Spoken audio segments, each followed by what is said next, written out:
ሰላም ሰላም ጤና ይስጥልን ውድ የጋት ሚዲያ ቤተሰቦች እንደያላችሁበት ሀገር የሰዓት አቆጣጠር እንደምን አላችሁ እንደምን ቆያችሁ? ኢትዮጵያ ውስጥ ናችሁ ይህን ፕሮግራም ለምትከታተሉ ውድ ቤተሰቦቼ እንደምን አመሻችሁ ማለት ፈልጋለሁ።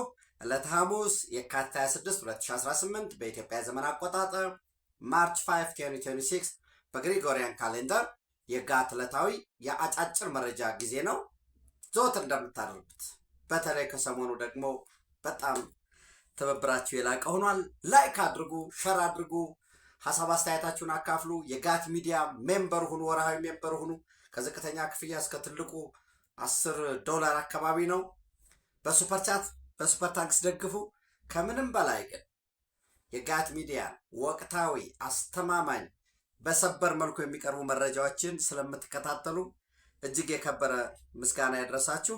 በነገራችን ላይ በውሎ ፕሮግራም ወደ እናንተ እንዳደረስኩት እስካሁን ጀነራል ምግበይ ኃይለ የምዕራብ ግንባር አዛዥ የነበረው አሁን የተተካው ማለት ነው በጀነራል አብርሃ ተስፋይ ድንኩል በከፍተኛ ሁኔታ የልብ ህመም ውስጥ ሆኖ በጽኑ ሕክምና ክፍል ወይም ኢንተንሲቭ ኬር ዩኒት ውስጥ ነው ያለው። በኤርትራ በኩል አድርጎ ወደ ውጭ ሕክምና ለመላክ ፕሮግራም እቅድ መያዙን፣ ነገር ግን አሁን ያለበት የጤና ሁኔታ ኦክሲጅን እና የቅርበት ክትትል የሚጠይቅ በመሆኑ የጤናው የሚሻሻል ከሆነ በኤርትራ በኩል እንደሚሄድ ነው መረጃ ያደረሰኝ። በተመሳሳይ ይህን መረጃ ማናወጣው በሚል ትርምሶች ተፈጥረዋል። ጋት ሚዲያ የህዝብ ሚዲያ ነው።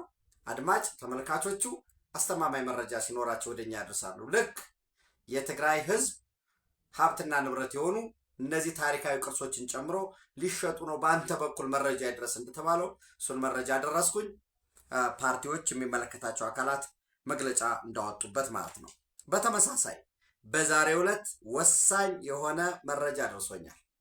የደረሰኝ መረጃ ምንድን ነው? የህወሓት ወታደራዊ ልዑክ አባላት ወደ አስመራ ተጉዘዋል።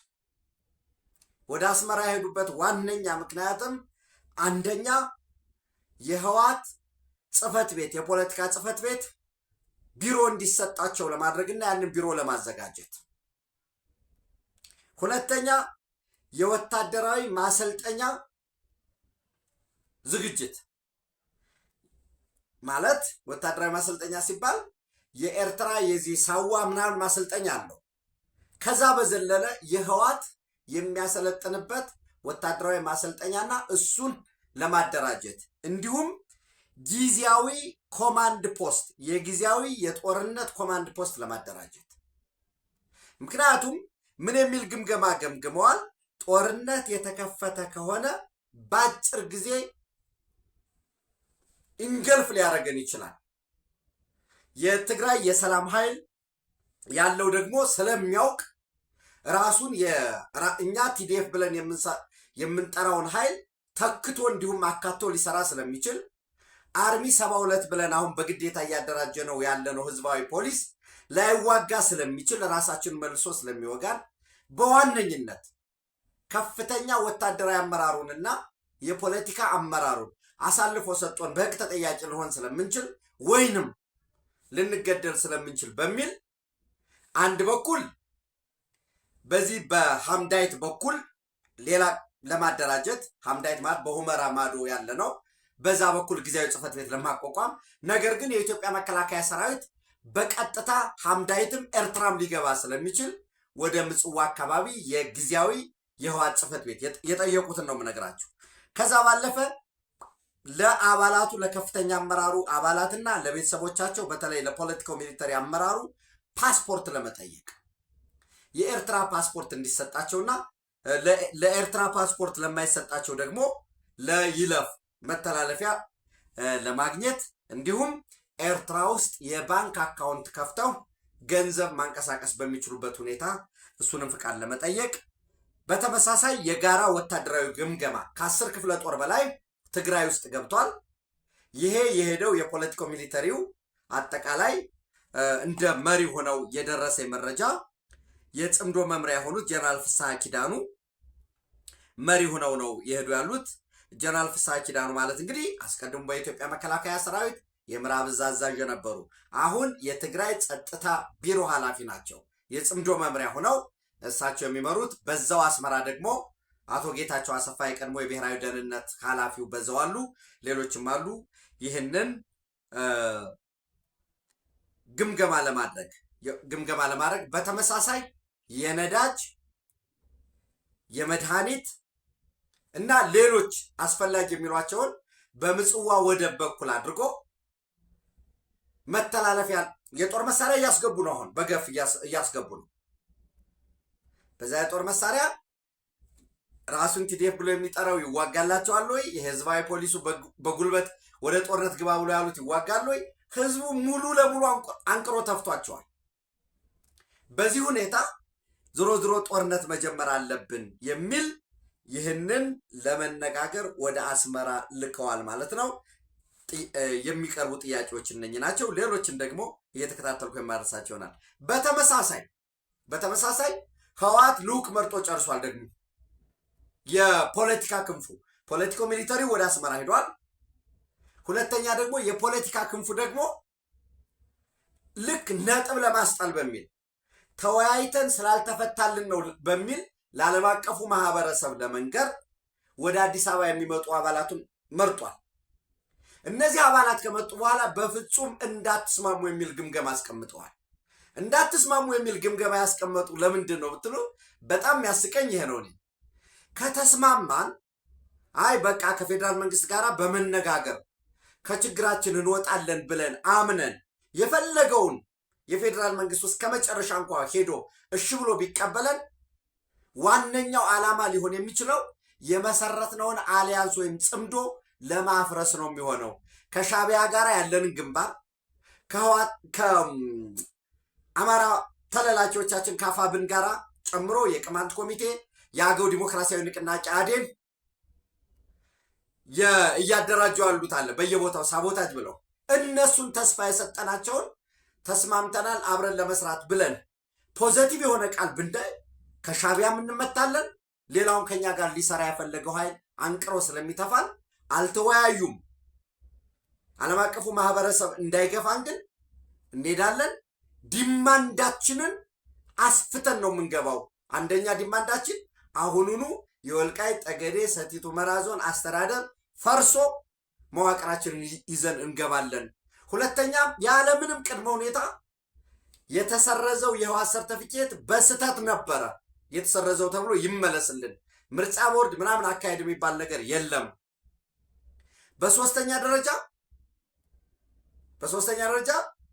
እንጠይቃለን ያሉት ምርጫ አሁን ስለማናደርግ ከዚህ በኋላ ያለው ጊዜ በቂ ስላልሆነ የፌዴራል መንግስት እውቅና ሰጥቶ በስድስተኛው አገራዊ ምርጫ የተካሄደውን የምክር ቤት ምርጫ ይቀበልና ለህዝብ ተወካዮች ብቻ ምርጫ ያካሄድ የሚል እንግዲህ አሁን ይሄ ጀስት ምን መሰላችሁ የሚባለው ነው። አሁን ማለት የመጨረሻ እንደማይቀበሉ እያወቅ ይህንን ታቀርባለህ።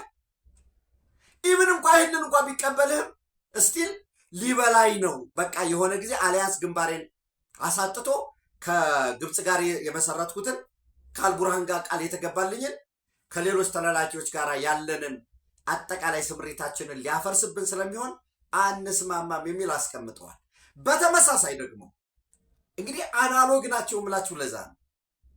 አርጧል ህወሓት አያስብም። ከ50 ዓመት በፊት በነበረው አካሄድ ነው እየተከተለ ያለ የምላችሁ ለዛ ነው። እና ለዚህ የሚሆን በተመሳሳይ ለምሳሌ በዛሬው ዕለት ደብዳቤ ጽፈዋል። ሁሉም እንዲጽፉ ተነግሯቸዋል። ጤና ቢሮ ቀደም ብሎ ዛሬ ጽፏል። ግብርና ቢሮም እንዲሁ ይጽፋል። የትግራይ ጊዜያዊ አስተዳደር ግብርና ቢሮ፣ የማዕድንና ኢነርጂ፣ የውሃ ጽሕፈት ቤት ሁሉም ለፌዴራል መንግስት እንዲጽፉ። ይሄ የመጻፋቸው ዋናው ዓላማ ደግሞ ወደ ጦርነት የገባ ነው ተቸግረን ነው አማራጭ ጠፍቶ ነው የሚል ለዓለም አቀፉን ማህበረሰብ ይሄን ብለን እናታልላለን። ምንድነው አብ ጊዜያዊ ምህዳር ክልል ትግራይ ቢሮ እና የጤና ቢሮ ይልና ኢመርጀንሲ አፒል ቱ ሚኒስትሪ ኦፍ ሄልዝ የጊዜያዊ አስተዳደሩ ጤና ቢሮ ለአስቸኳይ ድጋፍ ለጤና ሚኒስተር ብሏል። የግብርናውም ለግብርና ሁላችሁም እንድትጽፉ ተብሏል። ለምሳሌ ይሄ ዛሬ በእጅ የገባ ነው ማርች 5 2026 ለጤና ቢሮ የጻፈው ነው። ምንድነው የሚለው urgent support required to prevent health system collapse in Tigray region የጤና ስርዓቱ ቀውስ ውስጥ ገብቶ ከቁጥጥር ውጭ ከመሆኑ በፊት ከዚህ በታች የተዘረዘሩት ድጋፎች ይደረጉልን ይላሉ። ምን ምንድናቸው ካላችሁ the impact on the health system is severe ምናልባት የኮላፕስ የሚያደርግ ከሆነ response to outbreaks of all kind አምቡላንስ are unable to operate አምቡላንስ ከጥቅም ውጭ ሊሆን ነው። የጤና ስርዓቱ ሙሉ ለሙሉ ሊቃወስ ነው። የመድኃኒት በሙሉ መጋዘናችን ላይ የለም።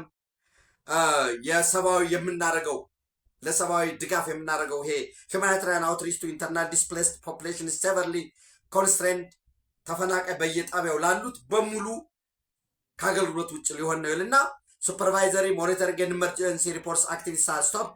Surgical service of all types are becoming an uphill battle during power outrage ልና የሚያስፈልገውን ነገር ያስቀምጣል። መቀሌ ሀብ ምናምን ወዘተረፈ ብሎ ገጠመ የሚለውንና critical stockouts now include ይላል IV fluid, IV antibiotics such as የተለያዩ መድኃኒቶችን ይጠቅሳል። anesthetics, pediatric formulation, አንቲቲቪ ድረግስ እነዚህ በሙሉ ከዌርሃውሳችን ላይ የለም፣ በአስቸኳይ ድረሱልን ይላል። የጥሬ ገንዘብ ችግር ገጥሞናል። ፋይናንሻል ሪስትሪክሽን ክሪፕሊንግ ሄልት ሲስተም ኦፕሬሽን ያስቀምጣል።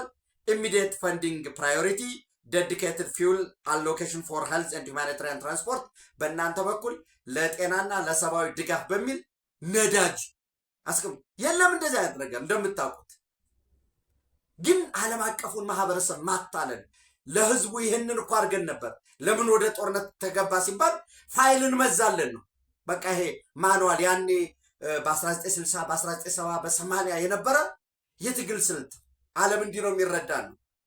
ምን ያህል ነው ከፌደራል ድጎማ የምታገኙት? ለምሳሌ 2010 ስንት ነበር የምታገኘው? 2011 ስንት አገኘ? አሁን ከ7 ዓመት በኋላ የኢትዮጵያ በጀት ጨምሯል። በዛ ደረጃ ደግሞ የድጎማውም ጨምሯል።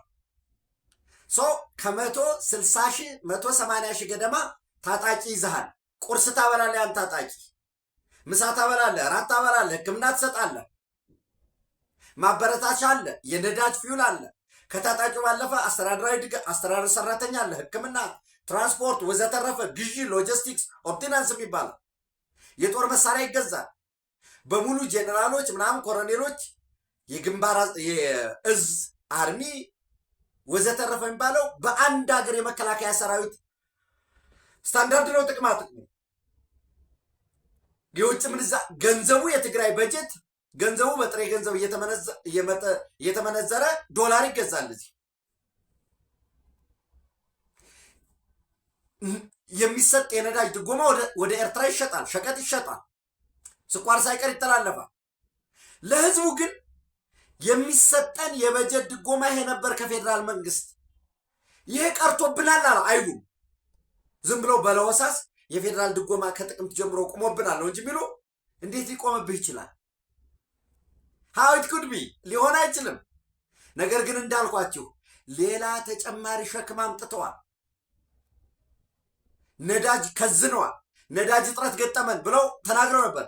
ግን መኪና በሙሉ አሰልፈው ሽሬ ላይ መቀሌ ላይ ሰልፍ ነበር ነዳጅ እየቀዱ። አሁን ለዓለም አቀፉ ማህበረሰብ ለሌላው ዶክመንት እናደርገዋለን ሎቢ ፈርም ላይ ለሚባለው ይህን መጻፋችሁን እርግጠኛ ዶክመንት አድርጉ ተብሎ ልክ እንደ አማካሪ ኮንሰልተንሲ ቀጥረው ማለት ነው። ይህን የሚያደርጉት ለትምህርት ሚኒስቴር ይጻፋል፣ ለግብርና ይጻፋል፣ ለአካባቢ ጥበቃ፣ ለሁሉም ለፌዴራል ተቋማት። ያው ይሄ ለጤና ዛሬ ስለደረሰ ነው። ስለዚህ ምን ይላሉ? we respectfully call Ministry of Health to mobilize urgent emergency funding and operational support, restoring fuel supply, reopening pharmaceutical supply chains, and stabilizing financial flow are not administrative issue. They are life-saving interventions. Millions of civilians depend on the urgent restoration of essential health service ይላል። ይሄ እነሱ በስልጣን በነበሩ ዘመንም የለም። ህገ መንግስቱም ይሄን አይፈቅድም። የድጎማ በጀት ይኖርሃል። በዛ የድጎማ በጀትህ ታካትታለህ። ክልሉ በጀት ይሰበስባል።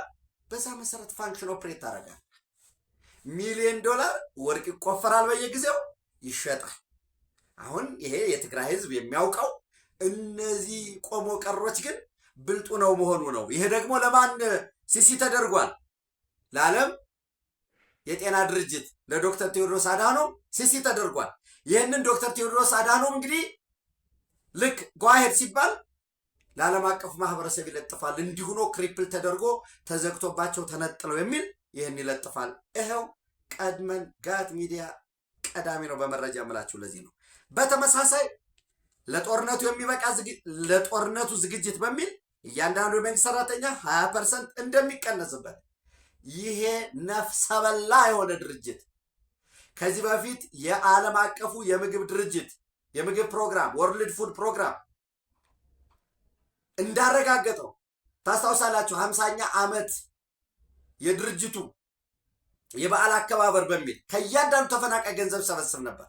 አሁንም ለዓለም አቀፉ ማህበረሰብ የኢትዮጵያ መንግስት የትግራይ ፖለቲካ ልሂቃን ሊያሳውቁ ይገባል። እያንዳንዱ በወር ተረጂ 15 ኪሎ ግራም ማሽላ ይደርሰው ነበር። ከ15 ኪሎ ግራም ማሽላ ከተረጁ ጉሮሮ 3 ኪሎ ግራም ቀንሷል። ለጦርነት እያዋጣችሁ ነው ብሎ ሲጠይቁ የተሰጣቸው ምላሽ ምንድን ነው? ዋጋ ከፍለን ወደ ቀያችሁ ልንመልሳችሁ ስለሆነ ለሰራዊቱ ስንቅና ትጥቅ የሚሆን ከእያንዳንዳችሁ 3 ኪሎ ግራም ቀንሰናል አሉ። ይህ እንግዲህ የፌዴራል መንግስት ከዓለም አቀፍ ተቋማት ኢንዲፔንደንትሊ ከሚያደርገው ነው 3 ኪሎ ግራም። ሁለተኛ ለእያንዳንዱ ተረጅ 1.5 ኪሎ ግራም ክክ ይሰጥ ነበር። ግማሽ ኪሎ ግራም ቀንሶ አሁን 1 ኪሎ ግራም ብቻ እንዲደርስ አድርጓል። ዘይት ከእያንዳንዱ ከሚሰጣቸው ላይ 0.25 ኪሎ ግራም ወይንም 0.25 ሊትር እንዲቀነስ አድርጓል። ይሄ ነው ነፍሰ በላ ነው የምላቸው የድርጅት የትግራይ ህዝብ ይጠፋዋል፣ የትግራይ ልሂቅ ይጠፋዋል ማለት አይደለም። ግን ቆሞ ቀር ስለሆኑ አናሎግ ላይ ስለሆኑ 60 እና 70 ላይ ስላሉ ስላረጁ በዛ አስተሳሰብ ድጋሚ የመከኑ ሰዎች ወጣቱን ለማምከን ነው ጥረት እያደረጉዋል። ወይን ማጋለጥ ያስፈልጋል። እንዲሁም እያንዳንዱ 30 ሰው ተደራጅቶ 100 ኪሎ ግራም ደረቅ እንጀራ ማለት ደረቁ እንጀራ እንደ ኮሾ ሆኖ ደርቆ ይቆራረጥና በኩንታል ሲገባ ሲመዘን 30ዎቹ 100 ኪሎ ግራም ምናልባት 7 ከ7 እስከ 10 ነበር 10 እንጀራ ይሄ እንደገና ወደ ደረቁ ነው 100 ኪሎ ግራም። ኤኒዌይስ እንቁላል 30ዎቹ 100 እንቁላል። በተመሳሳይ ሽሮ 60 ኪሎ ግራም ሽሮ፣ በርበሬ 30 ኪሎ ግራም 30 ነው። በሶ እያንዳንዱ 30 ሆነው መጀመሪያ 1 ኪሎ ግራም ነበር በሶ ታመጣላችሁ የተባሉ አሁን 100 ኪሎ ግራም 3.3 አካባቢ ደርሷል ማለት ነው። ስኳር 1 ኪሎ ግራም እያንዳንዱ ያወጣል። 1 ኪሎ ግራም ስኳር ማውጣት የማይችል ከሆነ የ1 ኪሎ ግራም ስኳሩን ኮንትሪቢዩት የማያደርግ ከሆነ ኢናይተም የ1 ኪሎ ግራም የስኳር ዋጋ ይከፍላል። በተመሳሳይ እንቁላል 100 ብያቸዋለሁኝ። እንዲሁም የጦርነት ዝግጅቱ አካል የሆነ እያንዳንዱ ተሽከርካሪ አቋራጭ ተሽከርካሪ እንደ ጭነት መጠኑ ተሳቢ ከሆነ ከ100 ሺህ እስከ 150 ሺህ ብር እንዲከፍል ወስነዋል። ለምሳሌ ቢራ ከጫነ፣ ለስላሳ ከጫነ፣ ከሌላ ከመሃል ሀገር የሚሄድ ከሆነ የትኛውም ጭነት ተሳቢ ከሆነ ዝቅተኛ 100 ሺህ እስከ 150 ሺህ ብር። አይሱዙ እንደ ጭነት መጠኑ ከ30 ሺህ እስከ 50 ሺህ መልሶ አይሱዙ ለምሳሌ 30 ሺህ ክፈል ካላችሁት ምንድነው የሚያደርገው? ባለ አይሱዙ ጭነቱ ላይ ጨምሯል፣ ዘነጋዴው ደግሞ ሸቀጡ ላይ ጨምሯል።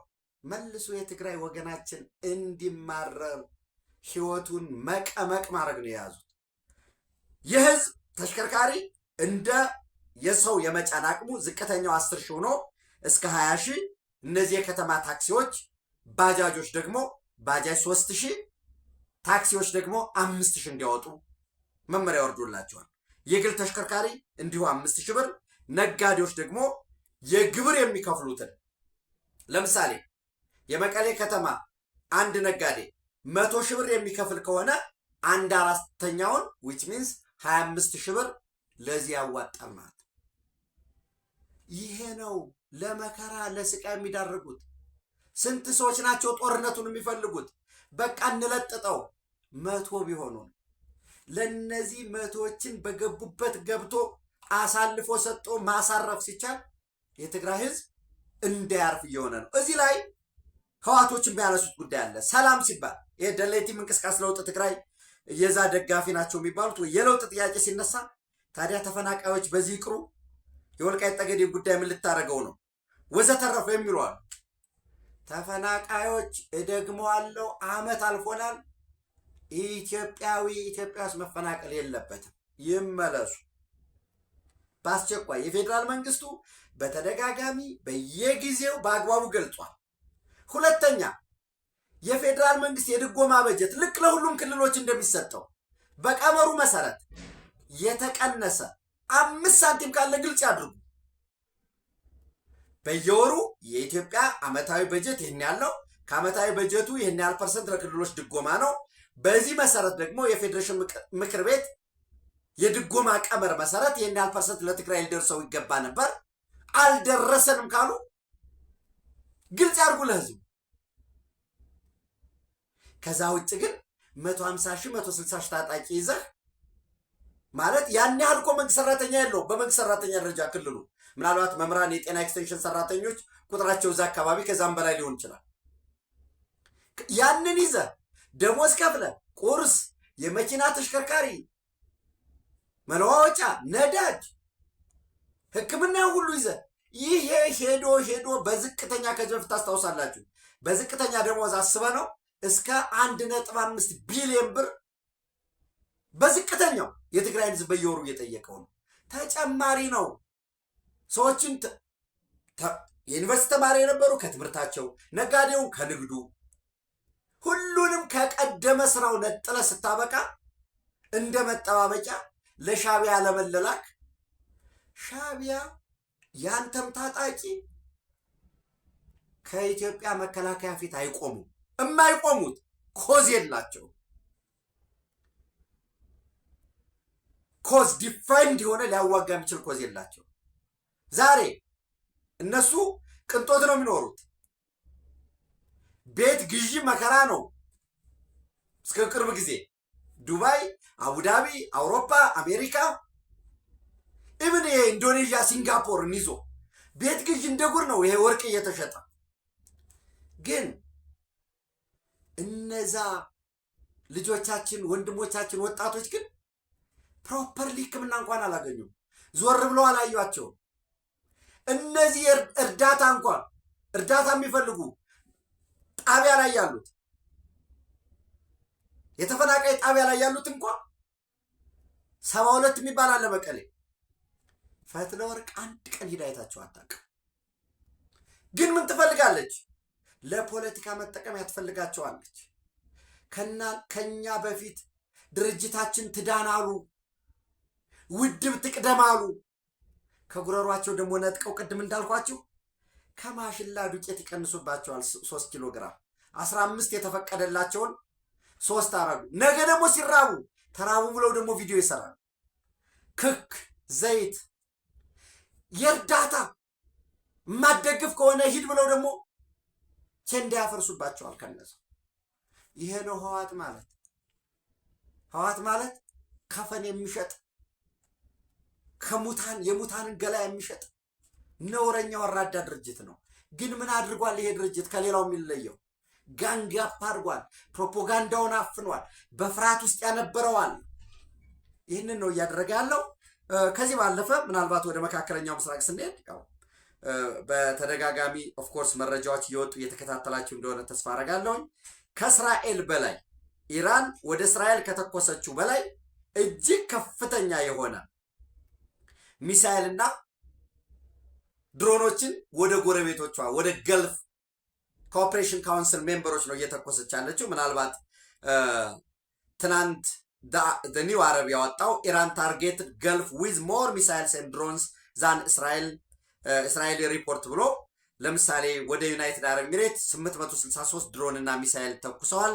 ወደ ኩዌት 562፣ ወደ ኳታር 162፣ ወደ ባህሬን 129፣ ወደ እስራኤል 113 ነው የተተኮሰው። ወደ ጆርዳን 49፣ ወደ ቆጵሮስ የእንግሊዝ የዩናይትድ ኪንግደም ሮያል ኤርፎርስ አርኤኤፍ ላይ 5፣ ወደ ኦማን 2፣ ወደ ሳውዲ አረቢያ 2፣ ወደ ቱርክ አንድ ያውም አልተኮስንም ብለው እያስተባበሉ ነው ያለበት። ነገር ግን በጣም በከፍተኛ ደረጃ የተተኮሰው ወደ የት ነው? ወደ ዩናይትድ አረብ ኤሚሬት፣ ወደ ኩዌት እና ወደ ኳታር፣ ወደ ባህሬን። ለምንድን ነው የሚል የዚህ ዘ ኢንስቲትዩት ፎር ናሽናል ሴኩሪቲ ስተዲስ ያወጣው ጥናት አለ። በተመሳሳይ በውሎ ፕሮግራም ወደ እናንተ ለማድረስ እንደሞከርኩት በምስራቃዊ በኩል ባለው ማሲቭ እስራኤል ሶፍትኒንግ ስትራይክስ አጌንስት ኢራንያን ሪጅም ታርጌት ኦን ደ ኢራቅ ቦርደሪንግ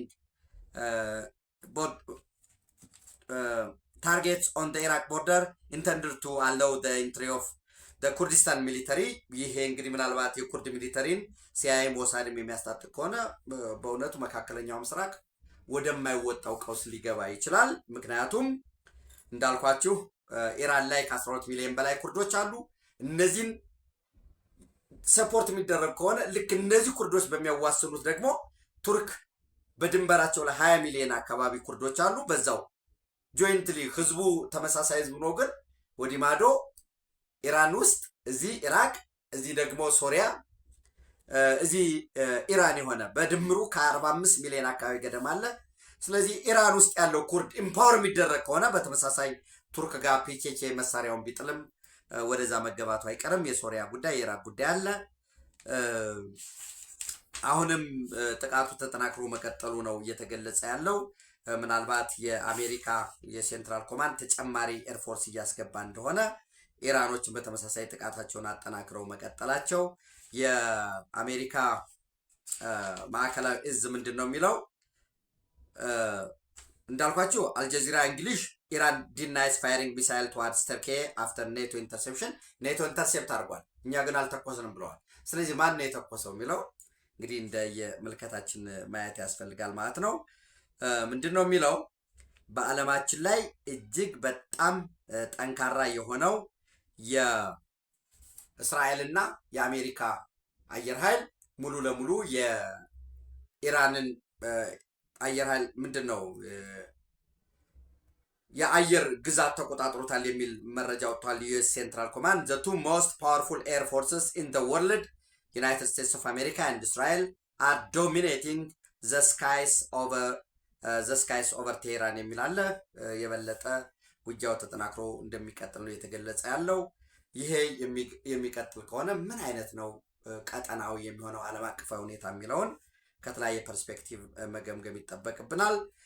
በውሎ ፕሮግራም እንደነገርኳችሁ የአፍሪካ ዲፌንስ ፎርስ ኤዲኤፍ የአፍሪካ ኮማንድ ልክ ሴንትራል ኮማንድ ካሪቢያን ኮማንድ እንደሚባለው የአሜሪካ የአፍሪካ እዝ የኤርትራ ሰራዊት ኢትዮጵያ ውስጥ በኢትዮጵያ ሉዓላዊ ግዛት ትግራይ ውስጥ ትግራይ የሚባል ሉዓላዊ ግዛት ስለሌለ መቀሌ፣ አዲግራት እና ዛላንበሳ በግላጭ እየተንቀሳቀሰ እንደሆነ ደጋግመን ያልኳቸው ነው። 10 ክፍለ ጦር ገደማ፣ አንድ ክፍለ ጦር እንኳን በሚሊተሪ አደረጃጀት አንድ ክፍለ ጦር የሚባለው በአማካኝ 10,000 ሰው ይዛል። ነገር ግን በኤርትራ ደረጃ ከ5 እስከ 6,000 ቢሆን በማክሲመም 10 ክፍለ ጦር ገብቷል ኢትዮጵያ ውስጥ። መካናይዝድ እንደተጠበቁ ነው። 2 መካናይዝድ አላቸው። አሁን ለጊዜው መካናይዝዳቸውን ወደኋላ ስበዋል።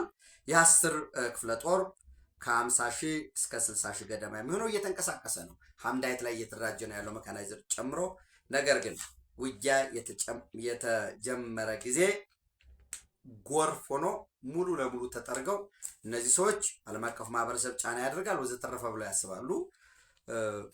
ታልኳቸው ኋላ ቀሮች ናቸው። የሚያስቡት በዛ ልክ በኃይለ ሥላሴ ጊዜ የደነቆረ ኃይለ ሥላሴ ሞት ይላል እንደሚል በሰባዎቹ ላይ የተቸነከሩ የዛን ዘመን አብዮታዊ ዲሞክራሲ የያዙ አብዮታዊ ዲሞክራሲ፣ ሶሻሊዝም ወዘተረፈ የሚባል ተጥሎ ተላምጦ የተረሳ መሆኑን እንኳን የማያውቁ እነሱ መርሳት የማይችሉ አለርን ማድረግ የማይችሉ እንግዲህ በዓለም ላይ